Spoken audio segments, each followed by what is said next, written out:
Кумтөр дагы 40-50 жыл элдин кызыкчылыгы үчүн иштейт. Садыр Жапаров. Президент Садыр Жапаров Кумтөр Gold Company'nin жер астынан алтын казып алуу долбоорун ишке киргизүү аземинде сөз сүйлөдү. Анын айтымында мындай ыкма мындан 20 жыл мурун башталышы керек болчу. Бирок чет элдик компания чиновниктер менен сүйлөшүп, Давыдов жана Лысый мөңгүлөрүн талкалап, ачык карьер менен арзаныраак жолду тандап алган. Жер астындагы долбоор 17 жылга иштөөгө эсептелген жана 147 тонна геологиялык запас бар. Ачык жол менен казуу улантылат, бирок жер астындагы кендерди казуу бара-бара артыкчылыкка ээ болот. Кумтөрдүн каражаты жолдорду, мектептерди, бала бакчаларды курууга, айлык акыларды, пенсияларды жана пособиелерди жогорулатууга, аскердик техникаларды сатып алууга жумшалат. 2021 жылдан бери бюджетке 891 миллион доллар түшүп, компаниянын жалпы кирешеси 3,4 миллиард долларды түздү. Кумтөрдү чет элдиктер башкарган 28 жыл ичинде Кыргызстан болгону 100 миллион доллар, акыркы 3 жылда 441 миллион доллар алган. Буюрса, Кумтөрдүн келечеги алдыда дагы 40-50 жыл өлкө кызыкчылыгы үчүн, элдин кызыкчылыгы үчүн иштей берет. Элдин кызыкчылыгы үчүн дегеним, акыркы 3 жылда мамлекеттик ипотекалык үйлөр карапайым элге тапшырылып жатканына баарыңыздар күбө болуп жатасыздар. Мына ошол курулуштарга кеткен акчалардын баары ушул Кумтөрдөн түшкөн кирешелер экенин билип жүрүшүңүздөр керек. Салынып жаткан жолдор, мектептер, бала бакчалар, эмгек акылар, пенсия пособиялардын көбөйүшү, аскердик жана башка заманбап техникалардын сатылып алынышы, иши кылса өлкөдө болуп жаткан жакшы иштердин баарына Кумтөрдөн түшкөн акчалар жумшалып жатат. Кумтөрдөн баланча тонна алтын казылды, түкүнчө тонна пайда түштү десек эле, кана ал акчалар биз көрбөгөндөн кийин ишенбейбиз, же уурдап атасыңар деген жарандарыбыз да чыгып атат. Аны баарыңыздар эле көрүп жүрөсүздөр. Өздөрү уурдап жеп жүрүп көнүп калышкан да. Ошон үчүн Жогорку кеңештин жыйындар залынын оңдоо иштеринен кийинки абалы. Жогорку кеңештин имаратын реконструкциялоо иштери акыркы этабына жетти. Бул тууралуу президенттин иш башкаруучусу Каныбек Туманбаев билдирди. Анын айтымында ремонт иштери президент Садыр Жапаровдун демилгеси жана тапшырмасы менен мамлекеттик объектилерди кеңири жаңылоо алкагында жүргүзүлдү. Бүгүн ремонттон кийин имараттын абалы менен тааныштым. Иштер аяктап калды. Жакынкы күндөрү объект пайдаланууга берилет, деди Туманбаев. Ал реконструкция имаратты заманбап талаптарга ылайык жаңылоого, ошол эле учурда анын улуттук мурас катары тарыхый келбети сакталуусуна мүмкүнчүлүк бергендигин баса белгиледи. Эскерте кетсек, Жогорку кеңеш бул жылдын 1-сентябрынан баштап жайкы эс алуудан кайтат. Билим берүү министрлигинин карамагына 3 жеке мектеп өткөрүлүп берилди. Алар Сейтек STEM, Акылтай жана Индиго Сапат. Бул маалыматты министр Тогдуркул Кендирбаева пресс-тур маалында журналисттерге ырастады. Ал белгилегендей, бул мектептердин иштөө тартиби эч өзгөрбөйт, мурдагыдай эле ишин улантат. Министр окуу процессинде үзгүлтүк болбой тургандыгын убада кылды. Бирок бул мектептердин мамлекетке өткөрүлүп алынуусунда кандай укуктук жөндөмүлөр бар, ал жөнүндө сөз болгон жок. Учурда бир мектепте гана юридикалык экспертиза жүргүзүлүүдө, бирок бул мектептерде билим берүү процесси эч кандай үзгүлтүксүз уланат. Бир гана мектеп учурда укуктук текшерүүдөн өтүп жатат. Ошого карабастан быйылкы окуу жылында окуу процесси толук кандуу жүрөт. Бул жагынан эч кандай маселе жок, деди министр. Бирок мектептердин атын так атаган жок. Сейтек STEM мектеби 2023 жылы кайра каттоодон өткөн. Ал эми толук эмес билим берүүчү Акылтай мектеби 2017 жылы кайра каттоодон өткөн. Анын негиздөөчүсү болуп эл аралык Сапат билим берүү мекемеси көрсөтүлгөн. Жыл башынан бери мамлекеттик кызматкерлердин айлыгына 79 миллиард сомдой сарпталган. Январь-июль айларында Кыргызстанда мамлекеттик кызматкерлердин маянасына мамлекеттик бюджеттен 78 миллиард 794 миллион сом, же болбосо 898 миллион доллар коротулду. Бул тууралуу Каржы министрлиги тараткан маалыматта айтылат.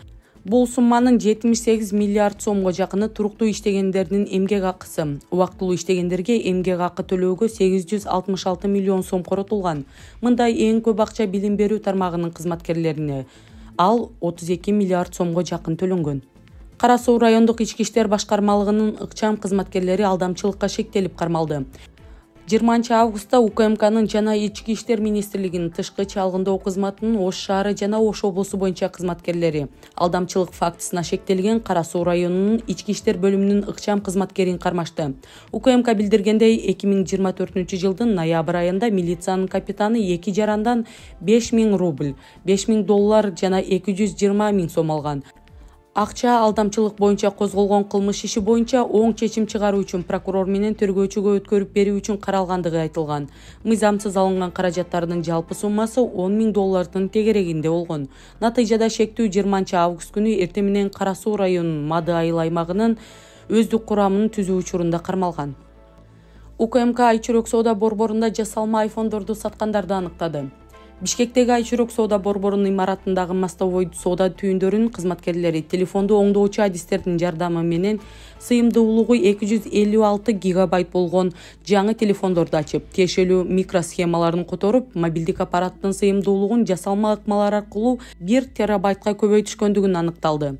Андан соң телефондор кутучаларга салынып, жаңы жана ачыла электей көрүнүшкө ээ болуу үчүн жергиликтүү басмаканалардан фабрикалык чыптамалар менен оролгон. Андан ары жасалма айфондор мостовой дүкөндөр тармагында, ЦУМ Айчүрөк жана ГУМ соода борборлорунда жайгашкан башка дүкөндөргө жогорулатылган баада сатылган. УКМК мостовой соода түйүндөрүнөн iPhone уюлдук телефондорун сатып алган жарандарды заводдук мүнөздөмөсүнө шайкештигин текшерүүнү өтүнөт. Эгерде дал келбестиктер аныкталса, атайын кызматка кайрылууну суранат. Күйөөсүнүн зомбулугуна кабылган аял Камчыбек Ташиевден жардам сурайт. Көп балалуу баатыр эне Айнагүл Өмүрзакова өзүн үй бүлөлүк зомбулукка кабылгандыгын айтып, күйөөсүнөн коргоо тууралуу өтүнүчү менен президентке жана УКМКнын жетекчисине кайрылды. 7 баланын апасынын айтымында күйөөсү аны коркутуп, сабап балдарын көрсөтпөй өлтүрүүгө да аракет кылууда. Аял ошондой эле адвокаты аны коргоонун ордуна алдоо жолу менен унаасын ээлеп алгандыгын билдирген.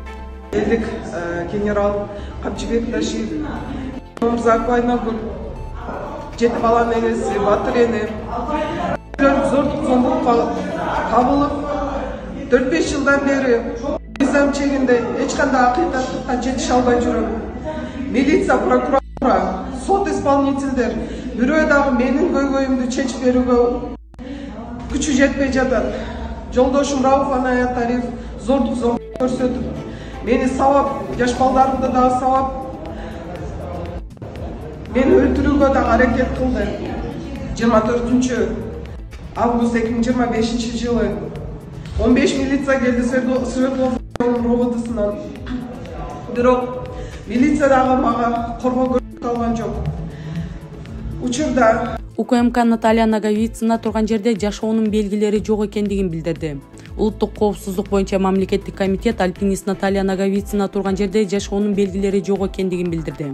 Маалым болгондой, бүгүн заманбап технологияларды колдонуу менен дагы бир комплекстүү издөө куткаруу иштери жүргүзүлдү. Альпинисттин турган жерин абадан видеого тартуу жогорку тактыктагы жабдуулар менен жабдылган дрондордун жардамы менен жүргүзүлдү. Аба ырайынын кескин өзгөргөнүнө, анын ичинде катуу шамалга карабастан, тепловизордун жардамы менен сүрөткө тартууга мүмкүн болду. Альпинист турган жерден жашоонун белгилери табылган жок деп түшүндүрдү атайын кызмат. Ошондой эле президенттин басма сөз катчысы Аскат Алагөзов да бул боюнча маалымат берип, бул куткаруу иштери оор болуп жаткандыгын айтты. Жеңиш чокусунда буту жабыркап түшө албай жаткан Наталья Наговицынын абалын байкоого учкучсуз аскердик учактар да тартылган. Альпинисттин кырсыктап аскадан түшө албай калганы тууралуу кабар түшкөндөн тартып, тийиштүү мамлекеттик кызматтар аны эвакуациялоо боюнча аракеттерди көрүшкөн.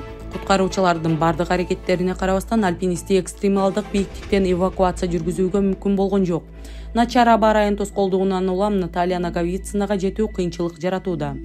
Ошондой эле Ички иштер министрлиги бул саякатты уюштургандарга карата алдын ала иликтөө иштери башталгандыгын билдирди. Бул окуя Орусиянын Бастыркин баштаган расмий өкүлдөрүнүн жана эл аралык медианын да көңүл чортонунда болууда. Бирок ошол эле учурда жеңиш чокусунда 2 ирандык альпинисттен да кабар жок болуп жаткандыгы кабарланууда. Жалал Абад шаарында 31 август эгемендүүлүк күнүн майрамдоого даярдыктар кызуу жүрүп жатат. Шаарда айланма жолдорго блокпосттор коюлуп, коопсуздук чаралары көрүлүүдө. Бул жылы негизги майрамдык иш-чаралар дал ушул Жалал Абадта өтөт. Жылга борбор калаада өтчү бул иш-чараны эмнеге Жалал Абадта өткөрүү чечими кабыл алынгандыгы албетте кызык. 30 августта президенттин катышуусу күтүлүп, ал бир катар социалдык объектилерди, анын ичинде жаңы облустук администрациянын имаратын ачат. Социалдык түйүндөрдө майрамдык репетициялардын видеолору тарай баштады. Шаардын борбордук аянтында жүздөгөн артисттер катышкан ири маданий программа машыгуудан өткөрүлүүдө. Ошто бир канча көчөлөрдүн ачылышы болду. Шаардык мэриянын маалыматына караганда Наваи көчөсү, Волгоград көчөсү жана Насирдин Исанов көчөлөрү ачылды. Наваи көчөсү 6 тилкөлүү болуп, узундугу 2,6 чакырым, кеңдиги 26 метрди түздү. Кыска убакытта жолдун эки тарабына жөө жүрүүчүлөр үчүн тротуар, лоток жана жарыктануулар орнотулат. Бирок ачылыштан дагы пиарды эң жогорку деңгээлде жасаган мэрдин жолдун ачылышындагы квадроцикл менен жолду текшергендиги көбүрөөк кызыктуу болду окшойт.